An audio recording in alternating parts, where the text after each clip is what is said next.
This story is titled, My Life Was Destroyed by Brother and Parents Rejected Me. After my success, he's begging for help since they cut him off too.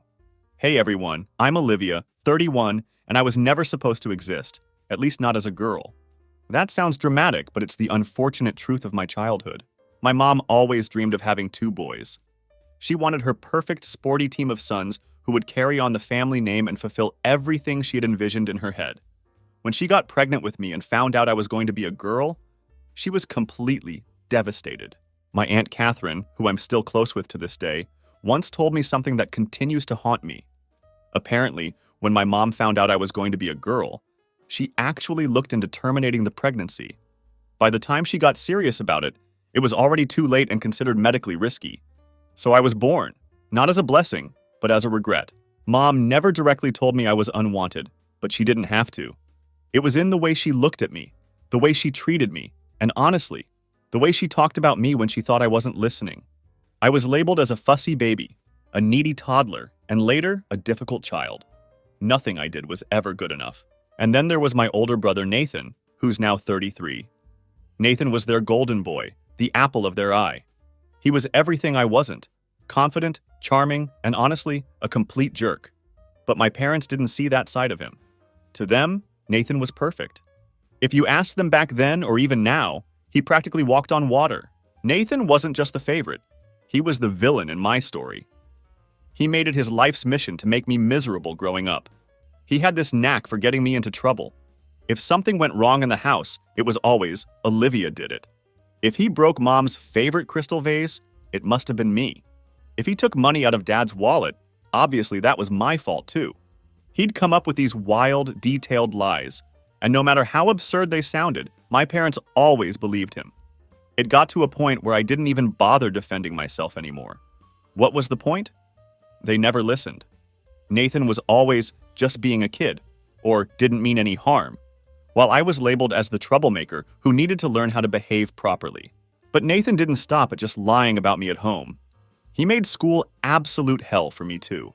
He spread rumors about me to my classmates, sometimes in ways that were so subtle I didn't even realize it was him at first. I'd notice friends pulling away and acting distant, only to find out weeks later that Nathan had told them I said something nasty about them or that I was too weird to hang out with. By the time I hit middle school, I didn't have many close friends left. I couldn't bring people over to the house because Nathan would either humiliate me in front of them or later use whatever he overheard against me. He'd twist my words and make it sound like I was bad-mouthing our parents or being ungrateful. And of course, Mom and Dad believed him every single time. The favoritism was glaringly obvious in every aspect of our lives. For example, every year, Nathan got a big birthday party with all his friends, fancy decorations, and even a rented inflatable castle one time. When it came to my birthday, it was just a store-bought cake at the dining table and maybe a card if they remembered. One year, they forgot entirely. I remember Nathan's smug face when he sneered, "Guess you're just not that important." It's not like I was a perfect child or anything. I wasn't super outgoing, and yeah, I was a bit sensitive. But can you blame me? Growing up in a house where I was constantly put down or ignored took a toll on me. I felt like I was screaming into a void, desperate for someone to notice me, to care. But the only people who seemed to matter in that house were Nathan and my parents. And Nathan? He reveled in it. He knew he was the favorite, and he used that power against me every chance he got. If I ever dared to call him out or stand up for myself, he'd run to Mom and Dad, spinning some story about how I was being mean to him or starting fights. It didn't matter that he was the instigator. He was the golden child, and I was the problem. I remember one time in high school, I finally thought I'd caught a break. I had worked up the courage to try out for the school play. I wasn't the lead or anything, but I got a decent supporting role. For once, I was proud of myself. I told my parents about it, hoping maybe they'd come see me perform. Nathan immediately jumped in, saying, "Why would anyone want to watch her embarrass herself on stage?" Mom didn't even defend me. She just shrugged and said, "Maybe next time, Olivia." That was the moment I realized they weren't just indifferent. They were actively uninterested in me. Nathan wasn't just cruel. He was calculated. He knew exactly how to get under my skin and make me feel small. And the worst part? He never faced any consequences for it. Mom and Dad never called him out, never punished him. If anything, they encouraged it by always taking his side. Every day felt like a battle I was destined to lose. I'd try to focus on school or my hobbies, but Nathan was always there, lurking in the background, ready to tear me down. And my parents? They didn't care. To them, Nathan could do no wrong and I was just there, a mistake they couldn't undo. And yet somehow I survived. Maybe it was stubbornness. Maybe it was the faint hope that one day things would get better. But if there's one thing I've learned, it's that you can't force people to love you. You just have to find the strength to walk away. And that's exactly what I did later. By the time I turned 18, I was done. Like completely done with my family. I knew the only way I'd ever have a chance at real happiness was to get out of there. So I put everything I had into school. I wasn't just trying to get good grades. I was fighting for freedom. I worked my butt off to get a scholarship to a college out of state. I applied to every program, wrote essay after essay, and spent hours filling out financial aid forms. The moment I got my acceptance letter from a university in Phoenix with a partial scholarship, I cried. Not because I was sad, but because I finally saw a way out. A real tangible escape route from the toxic environment I'd been trapped in for 18 years. The day I left for college, I didn't even get so much as a "we'll miss you" from my parents. It was a stark contrast to how they had helped Nathan pack up and move into his fully furnished apartment when he decided to live on his own. Me? I got a pat on the back and a good luck. Mom even had the nerve to say, "Don't forget to call us if you need help," knowing full well they wouldn't lift a finger if I actually did reach out. Nathan stayed in our tiny Wisconsin hometown, of course. My parents paid for everything, his rent, his car, even his groceries. Meanwhile, I was completely on my own. I remember walking into my bare dorm room, looking around at the empty walls, and realizing this was the first time I was truly free. It was terrifying and exhilarating all at once. Once I left, my parents wasted no time cutting me out of their lives. At first, I tried keeping in touch. I called them a couple of times, but the conversations were short and awkward. They never asked how I was doing or how school was going. They just updated me on Nathan's life, how he got a new car, how he was hosting some big party, how he and his girlfriend Melissa at the time were getting serious. It didn't take long for me to realize they didn't care about my life at all. So I stopped calling, and honestly, they didn't seem to notice. Our family group chat became the Nathan Show. It was all about his accomplishments, like how he grilled the best steak at a BBQ or how he was thinking of starting his own business, which never happened, by the way. Meanwhile, I was balancing 15 credit hours, 2 part-time jobs, and endless study sessions just to keep my scholarship. There were days when I didn't know how I was going to make it. I'd work late shifts at a campus coffee shop, then stay up until 3 a.m. cramming for exams. I lived on instant noodles and dollar store mac and cheese because that's all I could afford. Some days I felt like I was barely holding it together, but I refused to call home for help. Not that they would have offered any, but I wasn't about to give them the satisfaction of seeing me struggle. Even when things got tough, I couldn't bring myself to regret leaving. My senior year of college was a turning point. That's when I met Daniel, the man who would eventually become my husband. I wasn't looking for a relationship at the time. I was too busy trying to survive. But Daniel kind of fell into my life in the best way possible. We met during a group project in one of my classes. He was one of those people who seemed genuinely interested in getting to know me, not just for the project, but for who I was as a person. At first, I was hesitant. I wasn't used to people being kind without some ulterior motive, thanks to my family. But Daniel wasn't like that. He was patient and kind, and he made me feel like I was worth something. One of the things that stood out to me the most about Daniel was his family. I'll never forget the first time he invited me to dinner at his parents' house. I was so nervous, but they made me feel welcome from the moment I walked through the door. His mom hugged me like she'd known me forever, and his dad joked about how Daniel never brought anyone home unless they were the real deal. They asked about my life, my classes, and my plans for the future. They listened, like actually listened. It was such a stark contrast to my own family that I didn't know how to react at first. But over time, I started to let my guard down. Daniel's family became the support system I never had. His mom would send me care packages during finals week, filled with snacks and little notes of encouragement. His dad offered to help me fix my car when it broke down, even though he barely knew me at the time. They treated me better in a month than my own parents had my entire life. Graduating college felt like the ultimate victory. My parents didn't come to my graduation, of course, but Daniel and his family were there, cheering me on. After graduation, Daniel and I moved in together. We didn't have much, but we made it work. I got a job as a data researcher, and he started working as a civil engineer. We built a life together piece by piece, and for the first time, I felt like I was where I was supposed to be. My wedding was the final nail in the coffin for me and my family. A lot of people have this idea that weddings bring families together, that they're this magical event where even the most strained relationships can heal. Yeah, that wasn't my experience. My wedding didn't bring my family closer. It exposed, actually confirmed, just how little they cared about me. When Daniel proposed, I was over the moon. He popped the question on a quiet hike, just the two of us. It was simple and perfect, exactly what I wanted. After I got home, I took a picture of the ring and sent it to my family group chat with a little "I said yes" message. I wasn't expecting a parade or anything, but I thought I'd at least get a congrats or some kind of acknowledgement. Instead, nothing. I got left on read. I checked the chat later that night, and I could see they'd all read the message. Mom didn't reply. Dad didn't reply. And Nathan, of course not. I even double-checked to make sure the message was actually sent. It was. They just chose to ignore it. That was the first time I realized they probably weren't going to care about my wedding at all. And I was right. As I started planning, I kept trying to include them. I'd send my mom texts asking for her opinion on things like venues or color schemes. Nothing big, just stuff like, "What do you think of these flowers?" Or, "Do you have any recommendations for a dress shop?" Half the time she wouldn't reply. The other half, she'd give me these one-word answers like "nice" or "pretty," which basically screamed, "I don't care." At one point, I even asked if she wanted to come with me to look at dresses. She said she was too busy. Too busy doing what? I have no idea. Watching TV, maybe. So I just stopped sending anything. Meanwhile, Daniel's mom was over the moon.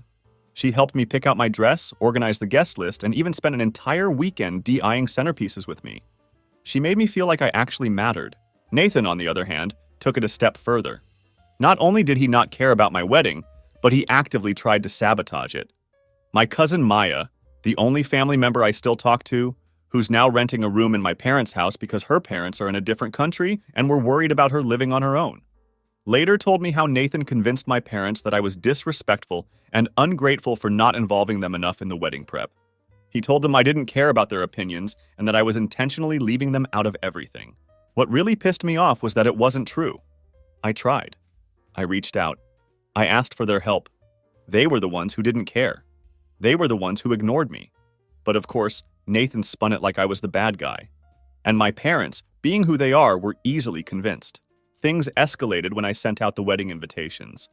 I included my parents and Nathan, of course, even though I was starting to wonder why I bothered. A few weeks later, I called my mom to ask if they'd RSVP'd yet because I hadn't heard anything. Her response? "Oh, we haven't decided if we're coming yet. Nathan said we should think about it." Think about it? What was there to think about? It was my wedding. I was their daughter. But apparently, Nathan had been telling them how I didn't deserve their support. He told them I only reached out to them when I wanted something and that I didn't truly value them as a family. That was rich coming from Nathan, who spent his entire life taking from them without giving anything back. He got everything handed to him on a silver platter, but somehow I was the ungrateful one for not worshiping them the way he did. As the wedding got closer, it became clear they weren't coming. Mom stopped responding to my messages altogether, and Dad barely said 2 words to me when I called. Maya tried to convince them to change their minds, but Nathan doubled down, telling them they were supposed to be the center of everything. The irony of that statement still makes me laugh. I literally asked them to be part of the process. I wanted them to be involved. But they made it clear over and over again that they didn't want to step in. And now they were twisting it. The wedding day came and they weren't there. No text, no call, nothing. Just empty seats where my parents and brother should have been. I won't lie, it hurt. Even though I knew not to expect much from them, it still stung to look out into the crowd and not see them there. But Daniel's family? They showed up in full force. His parents, his siblings, his cousins, they were all there, cheering us on and celebrating with us. His mom even gave a little toast during the reception, saying how proud they were to officially welcome me into the family. After the wedding, I decided I was done. I didn't call my parents to ask why they didn't come. I didn't send them pictures or updates. I didn't even bother replying when Nathan sent me a snarky text saying, "Hope your big day was worth ignoring your family." I blocked Nathan's number after that. I figured there was no point in keeping the lines of communication open when all he ever did was tear me down. If they didn't want to be part of my life, that was their choice. But I wasn't going to keep trying for people who couldn't even bother to show up for me. So while I was over in Phoenix building a life with Daniel, my brother Nathan stayed back home, basking in his golden child glory. If you've been keeping up, you already know that my parents worship the ground Nathan walks on. That didn't change when he got married. In fact, it only got worse. Nathan married Melissa, and my parents went all out for their wedding. I didn't get an invite, not that I'd have gone, but Maya kept me in the loop. She told me they practically covered everything: the venue, the catering, the flowers, even Melissa's dream dress. Maya said the whole thing probably cost more than what most people spend on a down payment for a house. Speaking of houses, guess who got one of those too? Yep, Nathan and Melissa didn't even have to worry about buying their first home because my parents bought it for them. A 3-bedroom, 2-bath house in a nice suburban neighborhood, all fully furnished. Meanwhile, I was over here in Phoenix working 2 jobs just to save up for a decent apartment with Daniel. Maya would call me every once in a while with updates about Nathan's charmed life. According to her, my parents were over at his house constantly, doting on him and Melissa like they were royalty. They'd babysit their dog, help with landscaping, and even stock their fridge when Melissa didn't feel like grocery shopping. I'll admit hearing all that stung a little. Not because I wanted their help, I'd been fine on my own for years, but because it was just another reminder of how differently they treated us. When I got married, they couldn't even bother to send me a text. But for Nathan, the sky was the limit. For a while, everything seemed picture perfect for Nathan and Melissa. My parents bragged about them to anyone who would listen, acting like they were the epitome of success. Maya told me how they'd gush about how Nathan found such a wonderful wife and how they were building such a beautiful life together. But then, things started to shift. After a couple of years, my parents started dropping hints about grandchildren. At first it was subtle, little comments about how a baby would make their family complete, or how they couldn't wait to spoil a grandchild. But subtlety isn't really their strong suit, so it quickly escalated. Maya told me my mom became borderline obsessed with the idea of grandkids. She'd bring it up every chance she got, pestering Nathan and Melissa about when they were going to start a family. My dad wasn't much better. He'd make comments about continuing the family name and how it was Nathan's responsibility as the eldest son to carry on the legacy. I wasn't surprised, honestly. My parents have always been weirdly traditional, especially when it comes to family stuff. They don't just want grandkids, they want biological grandkids. Adoption wasn't an option in their eyes. It had to be blood-related grandchildren, preferably a boy to carry on the name. Nathan and Melissa, for their part, tried to dodge the topic for as long as they could. Maya said Melissa would laugh it off or change the subject, while Nathan would make vague excuses about not being ready yet. But my parents weren't buying it. They started pushing harder to the point where it became this constant source of tension. Maya told me about one family dinner where my mom straight up asked Melissa if she was on birth control and when she planned to stop taking it. Melissa looked mortified, but my mom didn't care. One day during one of my regular catch-up calls with Maya, she told me that Nathan and Melissa had been trying to have kids. They just weren't telling anyone. Yeah, apparently they had been trying for over a year, doing the whole fertility specialist thing, and the news wasn't good. Nathan had some kind of condition. Maya didn't know all the details. That made it almost impossible for him to have biological children. Melissa was fine medically. It was all on Nathan's side. And here's where it gets messy. Nathan and Melissa didn't tell my parents right away. Honestly, I get it. Knowing my mom and dad, they wouldn't have been supportive or understanding. They would have been disappointed. And not the aw shucks kind of disappointed. The kind where they make you feel like you've personally let them down and disgraced the entire family. Nathan and Melissa kept it under wraps for a while, but secrets like that don't stay hidden forever, especially in our family. My parents were relentless about the whole grandchild thing. Every time they saw Nathan and Melissa, they'd drop comments about when they were going to have kids. Not if, always when. Maya told me it all came to a head during a family dinner. Mom was doing her usual thing, grilling Melissa about babies, saying stuff like, "Oh, you're not getting any younger, and you should really think about starting now before it's too late." Melissa finally snapped and said something like, "It's not that simple, okay?" That's when the truth came out. She spilled everything, the fertility issues, the specialist visits, all of it. My parents' reaction? About as bad as you'd expect. Maya said they didn't even try to comfort Nathan or Melissa. Mom just sat there looking like someone had told her Christmas was canceled, and my dad muttered something about how they should have told them sooner. Real supportive, right? After that, things got weird. My parents didn't come right out and say they were mad at Nathan, but you could tell they were. The way Maya described it, it was like a switch flipped. Mom stopped calling Nathan every day, and my dad didn't swing by their house as often. They still doted on Melissa, probably because they saw her as their last hope for grandkids. But Nathan? Not so much. Maya said Mom started making passive-aggressive comments about adoption, like, well, I guess it's better than nothing. And it's not the same though, is it? She'd go on and on about how their friends were all real grandparents with real grandkids. My dad, on the other hand, kept talking about how Nathan needed to figure it out. Like, what was he supposed to do? Snap his fingers and magically fix his infertility? Nathan, for once in his life, didn't know how to handle the pressure. He'd spent his whole life being the golden child, the one who could do no wrong. Now, suddenly, he wasn't living up to their expectations, and it was eating him alive. Maya told me Nathan started acting out in ways that weren't like him. He was snapping at Melissa, picking fights over stupid things, and even lashing out at my parents during family gatherings. He'd always been good at staying on their good side, but now he was struggling to keep it together. Melissa wasn't handling it much better. Maya said she was tired of being treated like a baby-making machine. She started avoiding family events altogether, and when she did show up, she barely spoke to anyone. It was obvious she was over it. One night, Maya called me with an update that really drove home how bad things had gotten. Apparently, Nathan had a meltdown at another family dinner. Are we noticing a pattern here? Mom had made some comment about how disappointing it was that she might never have biological grandkids, and Nathan just lost it. He told them they were being selfish, and that this wasn't something he could control. Maya said my parents were stunned. Mom tried to guilt trip him, saying stuff like, "We're only thinking about the family. And do you know how much this means to us?" But Nathan wasn't having it. He stormed out, and Melissa followed him. Here's the thing. Part of me felt bad for Nathan. Infertility isn't something anyone chooses, and the way my parents reacted was awful.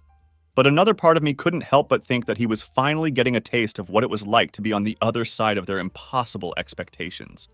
He'd never had to deal with their disapproval or their guilt trips because he could do no wrong in their eyes. Now he was learning what it felt like to not measure up, and it was clearly breaking him. Maya told me my parents started putting more pressure on Melissa after that. They were still hung up on the idea of biological grandkids, and they didn't care how it happened. They kept pushing for solutions that were completely unrealistic, like expensive treatments that Nathan and Melissa couldn't afford without help. The whole thing became this toxic cycle. My parents would pressure Nathan and Melissa, they'd push back, and then my parents would double down. It was like no one could admit that maybe, just maybe, things weren't going to turn out the way they wanted. I felt bad for Melissa. She didn't sign up for this level of crazy when she married Nathan. On the other hand, I couldn't feel too sorry for him. After a while, my parents were furious and threatened to cut Nathan off financially unless he could fix the situation. And of course, Nathan can't afford living without their help. He's been almost completely dependent on them. And because my parents are all about bloodlines and family legacy, their brilliant solution was for Nathan to come crawling to me. They wanted him to convince me to give my unborn baby their last name. Not just my baby, their legacy. The audacity, right? Maya called me one night and I could hear the tension in her voice. "Olivia," she said, "Nathan's desperate. They're putting so much pressure on him and now he's coming for you. Be careful." Sure enough, a couple of days later, Nathan showed up unannounced at my house in Phoenix. Let me tell you, seeing him on my doorstep was surreal. He looked nothing like the smug, arrogant brother I remembered. Instead, he looked tired and defeated, like life had finally smacked him in the face. I let him in, mostly because I wanted to hear what he had to say. He started rambling right away, launching into this sob story about how hard things had been since our parents found out about his infertility. He said they'd been relentless, blaming him for ruining their dreams of grandkids and threatening to cut him off if he didn't make it right. Nathan tried to blame everything, his behavior growing up, his role in turning my parents against me, on stress. He said he'd been under so much pressure to be the perfect son that he didn't know how to handle it. "I didn't mean to hurt you," he said, wiping his eyes dramatically. "I just didn't know how else to deal with everything. Honestly, I wasn't buying it. Nathan's actions weren't about stress. They were about control. He'd spent years making my life hell because he could. Because he knew our parents would always take his side. And now he wanted me to swoop in and save him? Yeah, no. I let him talk until he finally got to the real reason he was there. "Olivia," he said, "I need your help. Mom and Dad are serious about cutting me off unless I can fix this. They need the family name to continue, and they think your baby is the answer. Please, just give the baby our last name. It's the only way to save our family." I couldn't help it. I laughed. Actually laughed out loud. "Nathan," I said, "you've got to be kidding me. After everything you did to me, you want me to hand over my child to fix your mess? Not a chance." Nathan looked stunned, like he genuinely thought I'd say yes. He tried to guilt-trip me, accusing me of being petty and holding grudges. "This isn't about the past," I told him. "This is about protecting my family. My kids will have nothing to do with the people who treated me like I didn't matter." He kept pushing, saying how I was ruining his life by refusing to help him. He even tried to play the victim, saying he didn't deserve to be punished for something he couldn't control. "Olivia," he said, "if they cut me off, I'll lose everything." That's when I lost my patience. "Nathan," I said, "you've spent your whole life taking from me, my peace, my friends, even my parents' attention. And now you want to take from my kids? Absolutely not. If they cut you off, that's on them, not me. Maybe it's time you learned what it's like to stand on your own 2 feet." Nathan stormed out after that, slamming the door behind him. I felt a mix of emotions, anger, relief, and a weird sense of closure. For the first time, I stood up to him and didn't let him manipulate me. It felt good. A few days later, Maya called me with an update. Apparently, my parents followed through on their threat and cut Nathan off financially. They stopped paying for his house, his car, and everything else they'd been covering for him. Maya said Nathan and Melissa were struggling to adjust to life without my parents' endless support. Melissa, who'd been used to living a cushy life, wasn't happy. Maya said she overheard Melissa complaining about how unfair it was that Nathan couldn't just fix things with me. I almost felt bad for her, but then I remembered how she'd gone along with my parents' toxic behavior for years. So after Nathan failed to get me to cave, my parents decided to step in themselves. I wasn't exactly surprised. It started with a phone call from my mom. I hadn't heard from her in years, literally years, so seeing her name pop up on my screen was jarring. At first, I thought about ignoring it, but I was curious to see what she had to say. I picked up, and she immediately launched into a rehearsed-sounding apology. "Olivia," she said, her voice dripping with this faux sweetness that I hadn't heard since I was a kid. "I just wanted to say how sorry I am for everything. We've been thinking about you so much, and we miss you." Miss me? Since when? She kept going, trying to make it sound like they'd had this big epiphany about how they treated me. "I know we made mistakes," she said, "but we're family, and I think it's time we start fresh." I cut her off. "Is this about Nathan?" There was a long pause on the other end. She clearly hadn't expected me to be so direct. "Well, yes," she admitted, her tone shifting. "But it's not just about him. It's about the family. We need to come together, Olivia. We've all been through so much." And then she started with the guilt trips. "You know how much this means to your father and me. All we want is to make things right. Your baby could bring this family back together. Don't you think it's time we put the past behind us?" I could feel my blood boiling. "Put the past behind us?" I said. "You mean the past where you treated me like I didn't exist? The past where you gave Nathan everything and left me with nothing? That past?" She tried to backpedal, but I wasn't having it. I told her I wasn't interested in letting them use my child to fix their mistakes. She started crying, saying how much it hurt her to hear me talk that way, but I stood my ground. A few days later, my dad called. If my mom's tactic was guilt, my dad's was anger. He started off by saying how disappointed he was in me for being so selfish. He told me I was tearing the family apart and that I needed to grow up and think about the bigger picture. I let him rant for a while before cutting in. "Dad, let me make one thing clear. My baby is not your second chance. If you're so worried about the family name, maybe you should have thought about that earlier. Way earlier." He didn't have much to say after that, but he tried one last jab. "You know, Olivia, we only want what's best for the family. If you can't see that, then I don't know what else to say." I had enough and blocked them everywhere, and I haven't heard from them since. Meanwhile, I'm focusing on my life and what's coming. Daniel and I will be raising our kids in a loving, healthy environment, something I never had growing up. Maya and Daniel's family have become my support system, and I couldn't be more grateful for them. I've thought a lot about whether I should feel guilty for cutting off my family, especially Nathan. But every time I think about it, I come back to the same conclusion. I don't owe them anything. They made their choices, and now they're dealing with the consequences. Nathan and my parents can keep playing their games, but I'm done. I'm done being the scapegoat, the afterthought, the one who always had to bend to make them happy. I'm building a new life, one filled with love, respect, and the kind of family I always wanted but never had. Sometimes the best thing you can do for yourself is walk away from the people who hurt you, no matter who they are.